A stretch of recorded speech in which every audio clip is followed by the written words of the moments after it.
4장 묵상의 주제가 의로운 해, 의로운 태양. 우리 2절 말씀을 함께 읽습니다.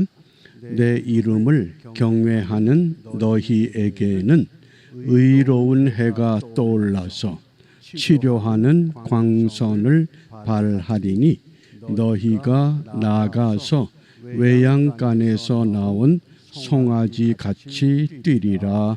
아멘. 의로운 해, 장차 오실 메시아 예수 그리스도를 상징하는 용어입니다.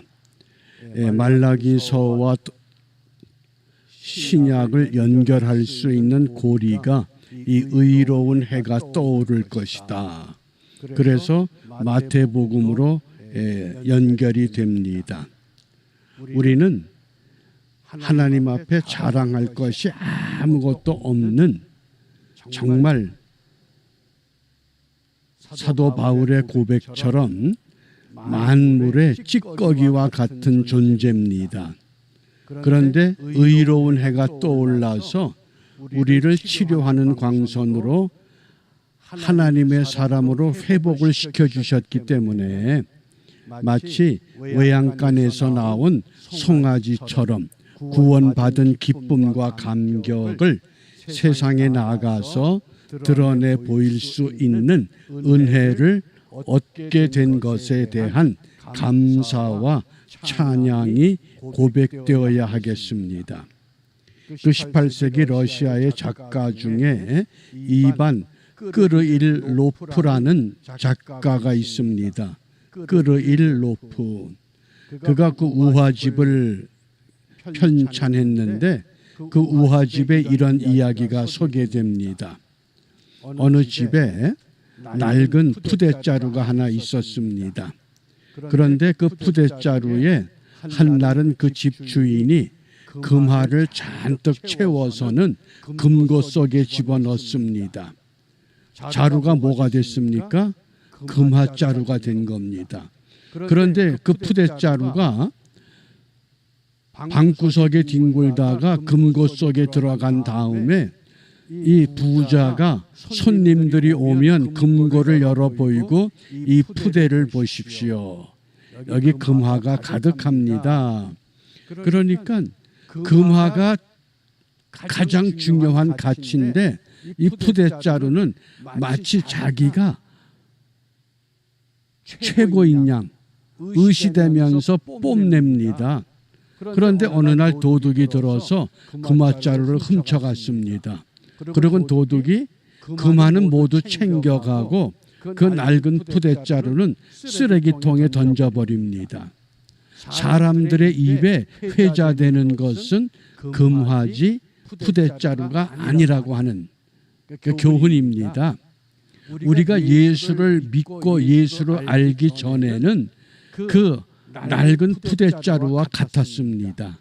그런데 의로운 해가 떠올랐고 치료하는 광선, 이것은 한마디로 말하면 구원의 복음을 상징한 겁니다.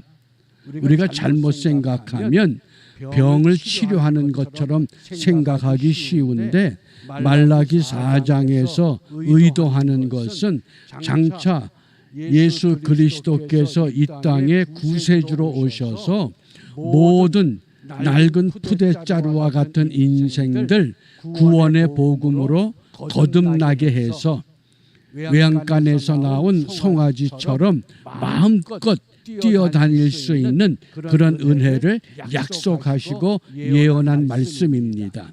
그렇기 때문에 오늘 이 2절 말씀이 매우 중요합니다. 구약과 신약을 연결할 수 있는 중요한 고리가 되기 때문입니다. 다시 한번 함께 읽어봅니다. 내 이름을 경외하는 너희에게는 의로운 해가 떠올라서 치료하는 광선을 발하리니 너희가 나가서 외양간에서 나온 송아지같이 뛰리라. 아멘. 아주 오래전입니다.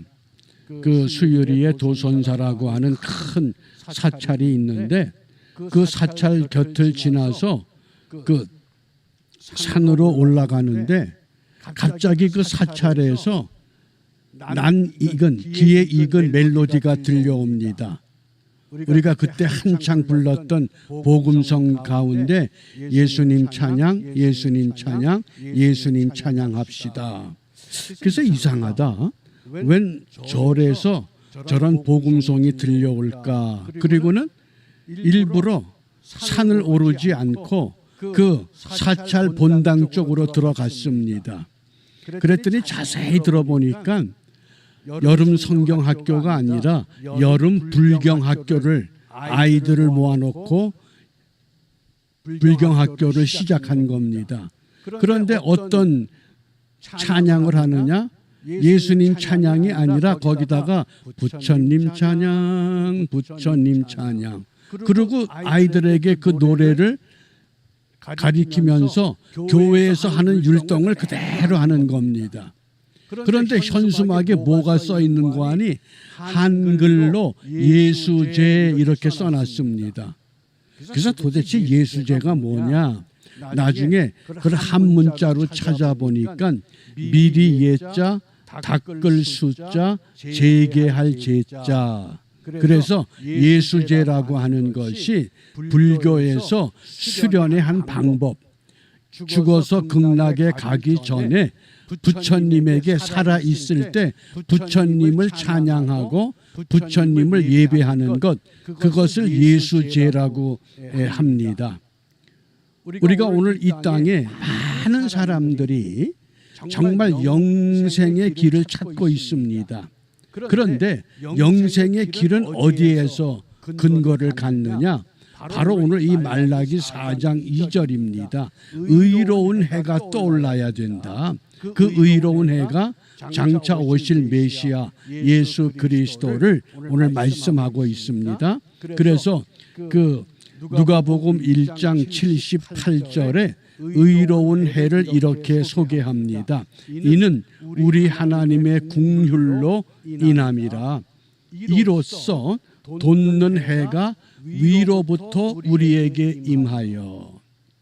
시편 84편 11절에 여호와 하나님을 해로 비유했습니다. 그러니까 돋는 해라고 하는 것은 장차 오실 메시아, 의로운 해가 떠오를 것이다. 그리고는 말라기가 끝이 납니다. 구약의 신앙이 막을 내렸습니다. 그리고 500년 동안 하나님의 음성을 들을 수도 없고 선지자가 등장하지도 않는 암울한 시기가 계속되는 겁니다. 얼마나 힘들었겠습니까? 그런데 500년 후에 의로운 해가 떠오를 것을 예고하는 선지자를 오늘 이 말라기서 4장에서 약속을 하는 겁니다. 그 약속의 시작이 이렇습니다. 1절에 보면 만군의 여호와가 이르노라 보라 극렬한 풀무불 같은 날이 오겠다.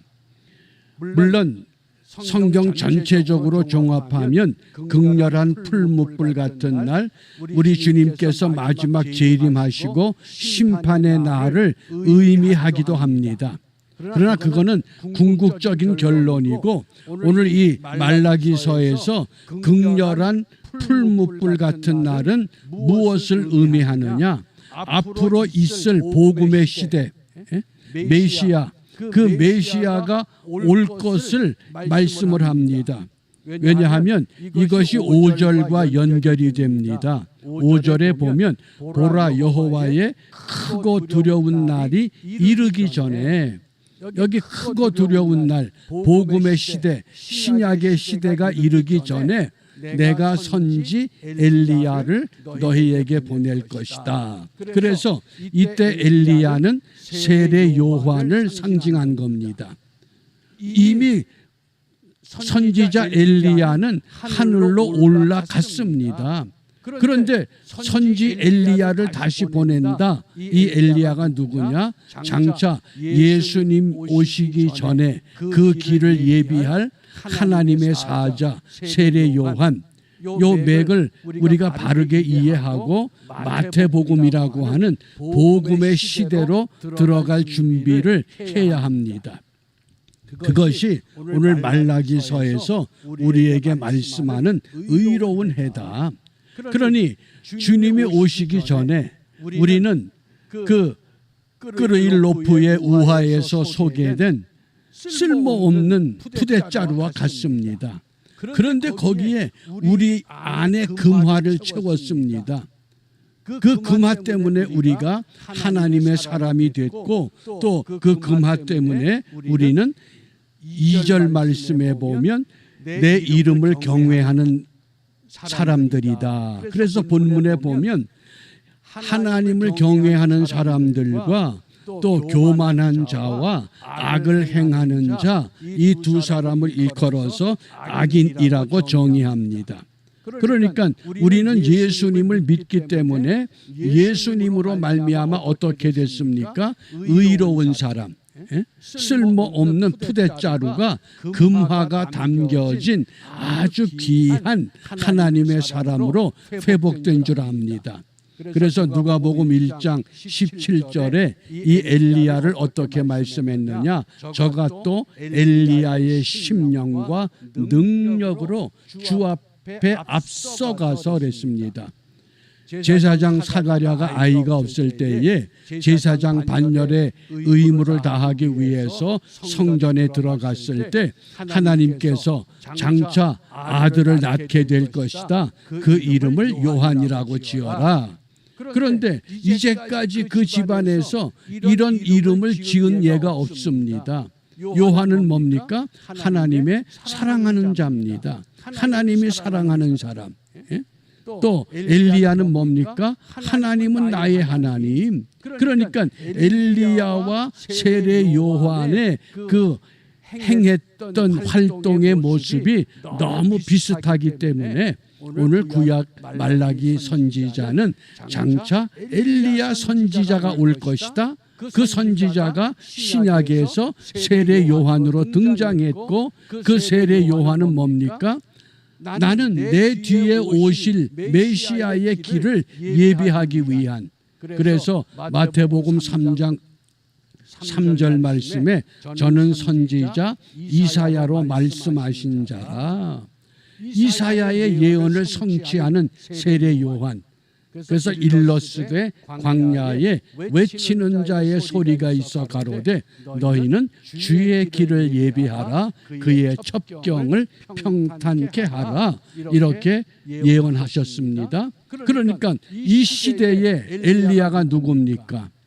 우리가 엘리야의 삶을 살아야 됩니다. 나를 통해서 예수를 알지 못하고 하나님을 찾지 못하는 이 땅에 쓸모없는 푸대자루와 같은 인생들, 그들에게 우리가 주의 길을 보여주고 주의 길을 가르치고 그 길로 인도해서 그들 또한 우리와 동일한 믿음의 삶을 회복할 수 있도록 오늘도 우리에게 이런 은총을 베풀어 주신 겁니다.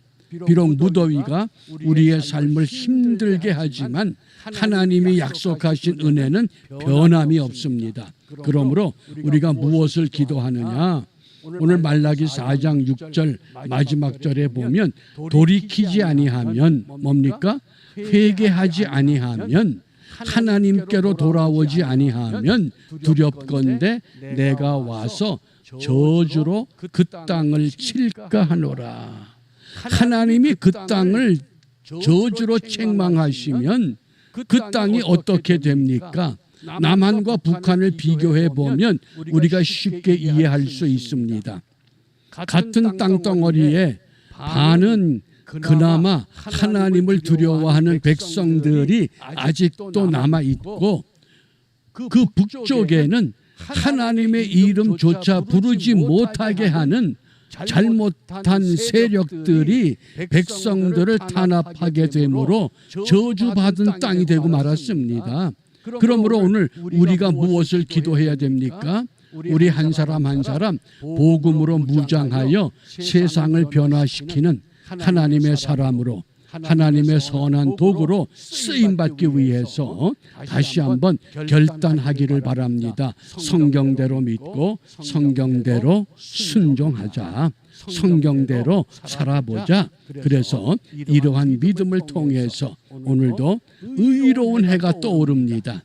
하나님의 은총을 힘입어서 이 일에 승리하는 우리 모두가 되시기를 주님의 이름으로 축복합니다. 기도하겠습니다. 모든 만물을 말씀으로 지으시고 그 말씀이 육신이 되어 이 땅에 오셔서 쓸모없는 푸대자루 같은 저희들 그 속에 복음을 채워주시고 예수를 믿음으로 말미암아 영원히 멸망하지 않는 영생의 은혜를 우리에게 약속해 주셨습니다.